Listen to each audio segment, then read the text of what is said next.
ഇത് 2 ദിവസം മുമ്പ് സുപ്രീം കോടതിയുടെ ഒരു വിധി വന്നു.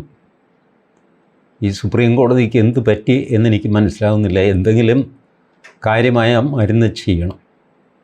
കാരണം സുപ്രീം കോടതി അടുത്ത കാലത്തായിട്ട് ഒരല്പം മതേതര വിരുദ്ധമായിട്ടാണോ ചലിക്കുന്നത് എന്ന് സംശയിക്കണം.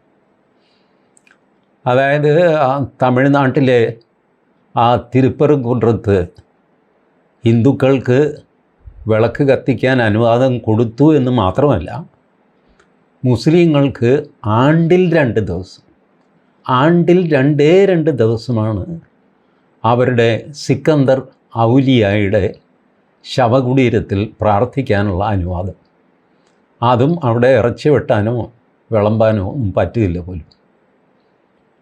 അങ്ങനെ ഒരു വിധി മദ്രാസ് ഹൈക്കോടതിയുടെ മധുരൈ ബെഞ്ച് വന്നു. Single bench. ജസ്റ്റിസ് സ്വാമിനാഥനെ ഇംപീച്ച് ചെയ്യണമെന്നൊക്കെ പറഞ്ഞിട്ട് നമ്മളെ സ്റ്റാലിനും കൂട്ടരും രംഗത്തിറങ്ങി. ഡിവിഷൻ ബെഞ്ചിൽ അപ്പീൽ പോയി. ഡിവിഷൻ ബെഞ്ച് പറഞ്ഞു സ്വാമിനാഥൻ്റെ വിധി ഒരു കുഴപ്പമില്ല, അങ്ങനെ തന്നെ മതി എന്ന് പറഞ്ഞു. സുപ്രീം കോടതി പോയി. സുപ്രീം കോടതി അത് ശരിവെച്ചു.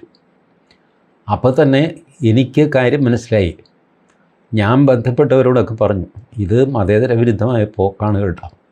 ഈ ഹിന്ദുക്കളെ ഇങ്ങനെ കയറൂരി വിടുന്നത്. അത് മാത്രമല്ല, മുസ്ലിങ്ങൾക്ക് 2 ദിവസമേ പ്രാർത്ഥിക്കാൻ പറ്റുള്ളൂ എന്ന് പറഞ്ഞു കഴിഞ്ഞാൽ, അപ്പം ഞാൻ അവിടുത്തെ ആൾക്കാരോടൊക്കെ പറഞ്ഞപ്പോൾ അവർ പറഞ്ഞു 2 ദിവസം കിട്ടിയില്ലേ.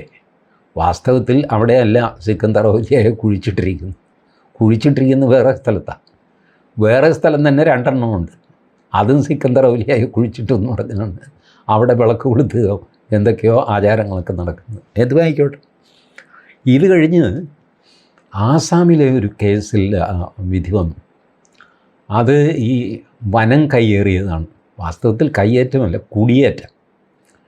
ആസാമിലെ വനത്തിൻ്റെ ഏകദേശം 20%, അതായത് 3,32,000 ഹെക്ടർ, ഏക്കറല്ല ഹെക്ടർ, ഇത് ബംഗ്ലാദേശിൽ നിന്ന് വന്ന മുസ്ലിങ്ങൾ കയ്യേറിയിരിക്കുന്നു. ഇപ്പോഴല്ല, വർഷം കുറേയായി. ചോദിക്കാനും പറയാനും ആരുമില്ല. അവിടെ ഒരു വലിയ കവുങ്ങിൻ തോട്ടം നട്ടുപിടിപ്പിച്ചു. കുളങ്ങളെല്ലാം കുഴിച്ച് അവിടെ മീൻ വളർത്തുന്നു. വലിയ കുടിൽ വ്യവസായങ്ങൾ നടത്തുന്നു. അങ്ങനെ അങ്ങ് കഴിയുകയാണ്. അപ്പോൾ നമ്മുടെ ഹിമന്ത ബിശ്വ ശർമ്മ വന്നു കഴിഞ്ഞപ്പോഴല്ലോ ഇവരെ ഇറക്കി വിടാൻ ഒരു സ്കീം ഉണ്ടാക്കി. ഫോറസ്റ്റുകാരും റവന്യൂക്കാരും ചേർന്ന് ഒരു കമ്മിറ്റി ഉണ്ടാക്കും. ആ കമ്മിറ്റി പരിശോധിച്ചിട്ട് ഇത് എൻക്രോച്ച്മെൻ്റ് ആണെന്ന് കഴിഞ്ഞാൽ ഇവരെ എവിക്റ്റ് ചെയ്ത് കുടിയിറക്കി വിടും. അങ്ങനെ എന്തോ 1,00,000-ഓളം ഏക്കർ കഷ്ടിച്ച് ഇവർ തിരിച്ചു പിടിച്ചു. കേസായി.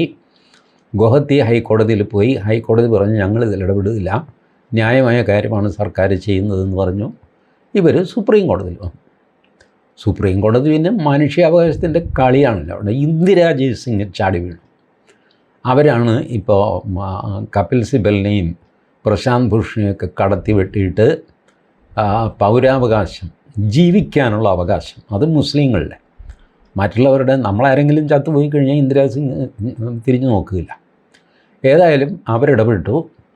അവർ സുപ്രീം കോടതിയിൽ വാദിച്ചു. ആർട്ടിക്കിൾ 21 ജീവിക്കാനുള്ള അവകാശം, ആർട്ടിക്കിൾ 14 തുല്യതയ്ക്കുള്ള അവകാശം, ഭരണഘടനയെടുത്ത് തലങ്ങും വിലങ്ങും ഒക്കെ വീശി അടിച്ച് സൂര്യകാന്ത് സൂക്ഷിച്ചും കണ്ടുമൊക്കെ ആ ബെഞ്ചിലിരുന്നുകൊണ്ട്, അല്ലെങ്കിൽ പുള്ളിക്ക് ഏറ് കിട്ടിയെന്ന് ഭരണഘടനയുടെ ആ രീതിയിലായി. സൂര്യകാന്ത് കുലുങ്ങിയില്ല. സൂര്യകാന്ത് നല്ല 1-ാം തരം ഒരു ജഡ്ജ്മെൻറ്റ് എഴുതി കൊടുത്തു. ഈ തെമ്മാടിത്തരം വെച്ച് പൊറപ്പിക്കാൻ പറ്റില്ല. ഇവർക്ക് മാത്രമായിട്ട് വനം പതിച്ചു കൊടുക്കാനൊന്നും സാധ്യമല്ല. പെണ്ണുമ്പിള്ളേ, നിങ്ങളിവിടെ കിടന്ന് ബഹളം വെച്ചിട്ട് കാര്യമില്ല.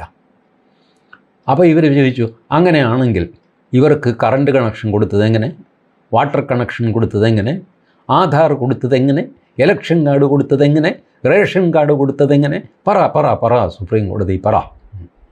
അപ്പോൾ സുപ്രീം കോടതി പറഞ്ഞു, ഈ കാർഡൊക്കെ സംഘടിപ്പിക്കുന്നത് എങ്ങനെയാണെന്ന് നമുക്ക് 2 കൂട്ടർക്കും അറിയാം. അതുകൊണ്ട് കാർഡിൻ്റെ മഹത്വമൊന്നും പറയണ്ട. കാർഡൊന്നും തന്നെ നിങ്ങളുടെ പൗരത്വം തെളിയിക്കുന്ന രേഖയല്ല.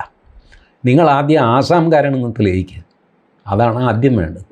പിന്നെ നിങ്ങൾ എൻക്രോച്ച്മെൻ്റ് ആണോ അല്ലെന്ന് തീരുമാനിക്കാം. 2 ശരി, അനധികൃതമായിട്ട് കയ്യേറിയ വനം സർക്കാരിന് തിരിച്ചു കൊടുക്കണം. അതിന് സർക്കാർ ഇപ്പോൾ ഉണ്ടാക്കിയ ചട്ടങ്ങൾ വളരെ ക്ലീനാണ്. നിങ്ങൾക്ക് ആ കമ്മിറ്റിക്ക് മുമ്പിൽ പോയിട്ട് നിങ്ങളുടെ പരാതി ബോധിപ്പിക്കാം, നിങ്ങളുടെ കടലാസൊക്കെ കാണിക്കാം. ഹം കാഗസ് നെയ് ദിഖായെങ്കെ. ചീഫ് ജസ്റ്റിസ് പറഞ്ഞു, ऐसा है तो ज़मीन नहीं दिखाएंगे हम, आपको खाली करना पड़ेगा. അവ കരച്ചിലായി. സ്ത്രീകൾ, ഗർഭിണികൾ, കുട്ടികൾ അവരെന്ത് ചെയ്യും? പുള്ളി പറഞ്ഞു, അല്ല, സ്ത്രീകൾക്ക് പ്രത്യേക അവകാശമൊന്നും ഇല്ല ഭൂമിയിൽ. കയ്യേറാനുള്ള അവകാശം സ്ത്രീകൾക്കും ഇല്ല, ഗർഭിണികൾക്കും ഇല്ല, കുട്ടികൾക്കും ഇല്ല. അതുകൊണ്ട് അത്തരം സെൻറ്റിമെൻ്റൽ കരച്ചിലൊന്നും ഇവിടെ ചിലവാകില്ല. ഇവിടെ നിയമം അനുസരിച്ചാണ് കാര്യങ്ങൾ പോകുന്നത്. ചുരുക്കി പറഞ്ഞ് ഇമ്മിക്ക് വിട്ടുകൊടുക്കാതെ സുപ്രീം കോടതി ഒരു ജഡ്ജ്മെൻറ്റ് എഴുതി അങ്ങോട്ട് കൊടുത്തു. ഞാൻ ഈ ജഡ്ജ്മെൻറ്റ് വായിക്കാൻ തോന്നുന്നത് വലിയ ജഡ്ജ്മെൻറ്റ് മാത്രമല്ല, അത്രയും ഡീറ്റെയിൽസിലേക്ക് പോകേണ്ട ആവശ്യം നമുക്കില്ല. കയ്യേറിയ ഭൂമി അത് സർക്കാർ തിരിച്ചു പിടിക്കുന്നു, ഇത്രയാണ് നമുക്ക് മനസ്സിലാക്കേണ്ടത്. പ്രത്യേകിച്ച് വനഭൂമിയാണ്. അപ്പോൾ അങ്ങനെ 3,32,000 ഹെക്ടർ ഭൂമി ബംഗ്ലാദേശിൽ നിന്നുള്ള ഈ നുഴഞ്ഞുകയറ്റക്കാരിൽ നിന്ന് തിരിച്ചു പിടിക്കാൻ ഉത്തരവായി. ഇനി നുഴഞ്ഞുകയറ്റക്കാർ തിരിച്ച് ബംഗ്ലാദേശിലെത്തിക്കേണ്ടേ നിസ്സാര സംഗതിയല്ല. ഹിമന്ത ബിശ്വ ശർമ്മ റിപ്പബ്ലിക് ചാനലിന് ഒരു 2 ആഴ്ച മുമ്പാണ് ഒരു ഇൻ്റർവ്യൂ കൊടുത്തു. പുള്ളി പറഞ്ഞു, നിങ്ങൾ പറയുന്ന പോലെ നിസ്സാര കാര്യമല്ല ലക്ഷക്കണക്കിന് ആൾക്കാരെ തിരിച്ചു വിടുന്നത്. ഇവർ പോവില്ല, എന്ത് ചെയ്യും? വെടിവെച്ച് കൊല്ലുക. ഓരോരുത്തരെയായിട്ട് പൊക്കിക്കൊണ്ട് 5-10 ലക്ഷം ആൾക്കാരെ തിരിച്ച് ബംഗ്ലാദേശിലേക്ക് വിടാൻ പറ്റുമോ? 40% ബംഗ്ലാദേശിൽ നിന്ന് നുഴഞ്ഞേറിയ ആൾക്കാരുടെ ജനസംഖ്യയിലുള്ള അനുപാതം. 40% of the population of Assam, they are illegal encroachment അല്ലെങ്കിൽ ഇല്ലീഗൽ ഇൻട്രൂഡേഴ്സ് ഫ്രം ബംഗ്ലാദേശ്. ഇതാണ് അവിടുത്തെ കഥ. അപ്പോൾ ഹിമന്ത ബിശ്വ പറഞ്ഞു, ഐ ആം ഡെഫറിങ് ദ ഇന്നെവിറ്റബിൾ. അനിവാര്യമായത് മാറ്റിവെക്കുക മാത്രമാണ് ഞാൻ ചെയ്തുകൊണ്ടിരിക്കുന്നത്. എനിക്കറിയാം ഇതൊരു ദിവസം അവരുടെ കയ്യിൽ പോവും, ആസാം അവരുടെ കയ്യിൽ പോവും. 40% നിന്ന് 50% ആകാൻ വലിയ താമസം വേണ്ടില്ല. 50, 51, 52 പിന്നെ പോയി കയ്യിൽ നിന്ന്. ഇതാണ് ഹിമന്ത ബിശ്വ പറഞ്ഞു. നിങ്ങൾ 22 കിലോമീറ്റർ ചിക്കൻ നെക്ക് എന്നൊക്കെ നിങ്ങൾ പറയുമല്ലോ, അതിൻ്റെ നടുക്കൂടെ റെയിൽവേ ലൈനും ഉണ്ട്, റോഡും ഉണ്ട്. അതിൻ്റെ 2 വശത്തും താമസിക്കുന്നതാരാ? ഹിമന്ത ബിശ്വ പറയുന്നു, 2 വശത്തും താമസിക്കുന്നത് ബംഗ്ലാദേശി മുസ്ലിങ്ങളാണ്. അവർ ഇന്ത്യക്കാരൊന്നുമല്ല, ബംഗ്ലാദേശി മുസ്ലിങ്ങളാണ്. അവർ കേൾക്കുന്നത് ബംഗ്ലാദേശ് റേഡിയോയാണ്, ഓൾ ഇന്ത്യ റേഡിയോ അല്ല. അവർ കാണുന്നത് അവിടുത്തെ ടി വിയാണ്, ഇവിടുത്തെ ടി വി അല്ല. അവർ വിചാരിച്ചു കഴിഞ്ഞാൽ ഈ ചിക്കനൊക്കെ ചുമ്മാ അങ്ങ് ബ്ലോക്ക് ചെയ്യാം. ആയിരക്കണക്കിന് ആൾക്കാരുടെ പുറത്തുകൂടെ നിങ്ങൾ തീവണ്ടി ഓടിക്കുമോ? അപ്പോൾ ചിക്കനൊക്കെ സംരക്ഷിക്കാനായിട്ട് 3 Garrison government of India defence ministry അവിടെ സെറ്റപ്പ് ചെയ്തിട്ടുണ്ട്. അപ്പോൾ ഹിമന്ത ബിശ്വ ശാന്തനായിട്ട് പറഞ്ഞു, ഈ ഗാരിസൻ്റെ ചുറ്റും താമസിക്കുന്ന ആരാന്ന് നിങ്ങൾക്കറിയാം? പട്ടാളത്തിൻ്റെ ഗാരിസൺ ക്യാമ്പ് അല്ലെ കാൻറ്റോൺമെൻറ്റ് എന്തുമായിക്കോട്ടെ, അതിന് ചുറ്റും താമസിക്കുന്നത് ബംഗ്ലാദേശി നുഴഞ്ഞുകയറ്റക്കാരാണ്.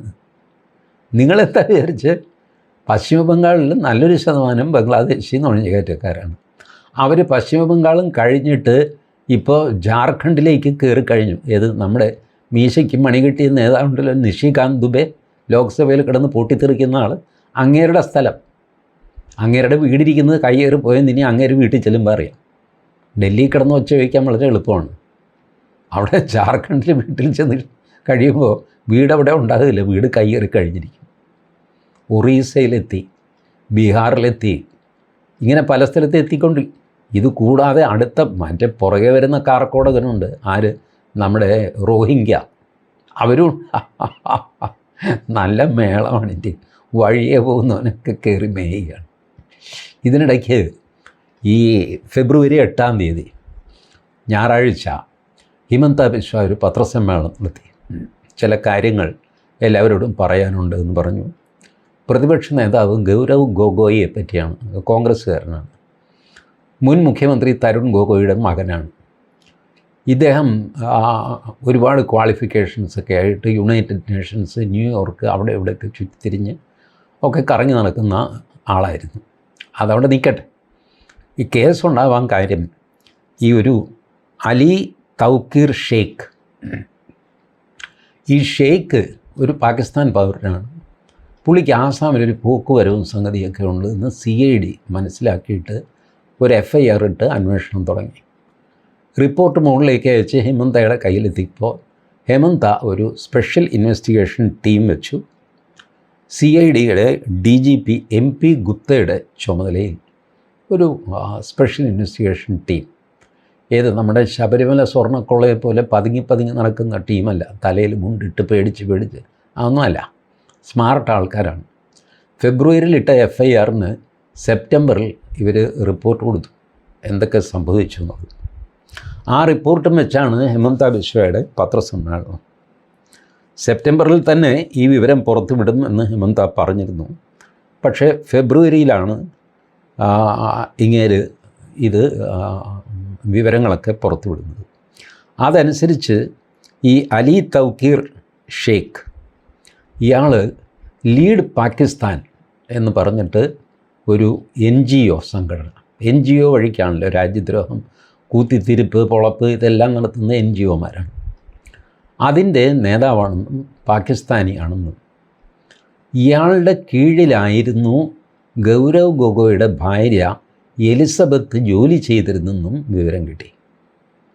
എലിസബത്ത് 2011, 2012 കാലഘട്ടത്തിൽ ഈ ലീഡ് പാകിസ്ഥാൻ അതിൽ ഷെയ്ഖിന് റിപ്പോർട്ട് ചെയ്ത് ജീവിച്ചിരുന്ന ഒരു ബ്രിട്ടീഷ് നാഷണലാണ് എലിസബത്ത്. ഈ എലിസബത്ത് 2013 ഘടാഘടിയനായ തരുൺ ഗൊഗോയിയെ കല്യാണം കഴിക്കുന്നു.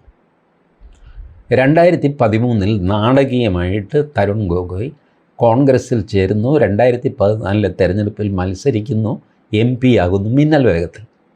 അതുവരെ അദ്ദേഹം അച്ഛൻ്റെ ലേബൽ ഉപയോഗിച്ചിരുന്നില്ല, ഒരു പാർട്ടിയിലും ചേർന്നിരുന്നില്ല. പ്യുവർ അക്കാഡമിക്കായിട്ട് പരിസ്ഥിതി, പോളിസി പഠനം എന്നൊക്കെ. നിങ്ങൾ നോക്കിക്കോ, ഈ പരിസ്ഥിതി എന്ന് കേട്ടാൽ, ഡെവലപ്മെൻറ്റൽ സ്റ്റഡീസ് എന്ന് കേട്ടാൽ, ദളിത് ആദിവാസി പഠനം എന്ന് കേട്ടാൽ അപ്പോൾ വിചാരിച്ചോളണം ഇവനെന്തോ കള്ളത്തരവുമായിട്ട് ഇറങ്ങിയിരിക്കുകയാണ്. ഈ ഏരിയയിലൊക്കെ ഈ ദേശവിരുദ്ധ ശക്തികൾ കയറിയിട്ട് ന്യൂട്രലാണെന്ന് തോന്നിക്കുന്ന കോംപ്ലിക്കേറ്റഡ് ആയിട്ടുള്ള ചില വാക്കുകളൊക്കെ ഉപയോഗിച്ചിട്ട് സംഘടനകളൊക്കെ ഉണ്ടാക്കി. ആകെ 1-2 പേരേ ഉണ്ടാവുള്ളൂ. അവരുടെ പരിപാടി ഈ തുരപ്പം പണിയാണ്. അപ്പോൾ അങ്ങനെ ലീഡ് പാകിസ്ഥാൻ നടത്തി ലീഡ് ഇന്ത്യ എന്ന് പറഞ്ഞ് ഒരു സ്ഥാപനം ഉണ്ടാക്കി. എലിസബത്ത് ഇന്ത്യയിൽ വന്നു ലീഡ് ഇന്ത്യയ്ക്ക് വേണ്ടി പ്രവർത്തിച്ചു. ഒരു 45 പേജുള്ള റിപ്പോർട്ടുണ്ടാക്കി. ആ റിപ്പോർട്ടും ഹിമന്ത ബിശ്വ പത്രക്കാരെ കാണിച്ചു, കയ്യിൽ കൊടുത്തില്ല. ആ റിപ്പോർട്ടിൽ എലിസബത്ത് ചില ക്രൂഷ്യൽ വിവരങ്ങളാണ് റിപ്പോർട്ടിൽ. അത് ഷെയ്ഖിന് അയച്ചു കൊടുത്ത റിപ്പോർട്ടാണ്. ആ റിപ്പോർട്ടിൽ അവർ പറയുന്നു, നരേന്ദ്രമോദി സർക്കാരിനെ ബൈപ്പാസ് ചെയ്ത് സൂത്രത്തിന് ലോലയിങ് ആയിട്ട് ഈ സർക്കാരിനെ പറ്റി മോശം വാർത്തകൾ എങ്ങനെ പ്രചരിപ്പിക്കാം, എവിടെയൊക്കെ സർക്കാരിന് വീക്ക് പോയിൻ്റ് ഉണ്ട്, ഏതെല്ലാം ജില്ലയിൽ, പഞ്ചായത്തിൽ, വാർഡിൽ ഒക്കെ പ്രശ്നങ്ങളുണ്ട്, ആ പ്രശ്നങ്ങൾ നമുക്ക് എങ്ങനെയൊക്കെ ഊതിപ്പെരിപ്പിക്കാം, ഹിന്ദുക്കളുടെ ഇടയിൽ ജാതി വ്യത്യാസം എങ്ങനെ ഇട്ട് നമുക്ക് കളിക്കാം, ക്രിസ്ത്യാനികളെ എങ്ങനെ തമ്മിലടിപ്പിക്കാം, മുസ്ലിങ്ങളെ എങ്ങനെ ഒന്നിപ്പിക്കാം, ഈ രീതിയിലുള്ള ടെക്നിക്സ് എല്ലാം ഇത് മോദി സർക്കാരിൻ്റെ, കേന്ദ്ര സർക്കാരിൻ്റെ ശ്രദ്ധയിൽപ്പെടാതെ, സംസ്ഥാന സർക്കാരുകളെ വെട്ടിക്കാൻ ചിലപ്പോൾ സാധിച്ചു എന്ന് വരില്ല, പക്ഷേ സംസ്ഥാന സർക്കാരുകളെ നമുക്ക് മാനേജ് ചെയ്യാം. മനസ്സിലായി? അവരെ മാനേജ് ചെയ്യുമ്പോൾ ഈ പിണറായി വിജയൻ, സ്റ്റാലിൻ ഇവരെയൊക്കെ മാനേജ് ചെയ്യാൻ എളുപ്പമാണ്. മോദിയാണല്ലേ മാനേജ് ചെയ്യാൻ പ്രയാസം. അപ്പോൾ മോദിയുടെ ദൃഷ്ടിയിൽപ്പെടാതെ എങ്ങനെ പ്രവർത്തിക്കാം എന്നുള്ള റിപ്പോർട്ടാണ് ഈ സ്ത്രീ കൊണ്ടിരിക്കുന്നത്.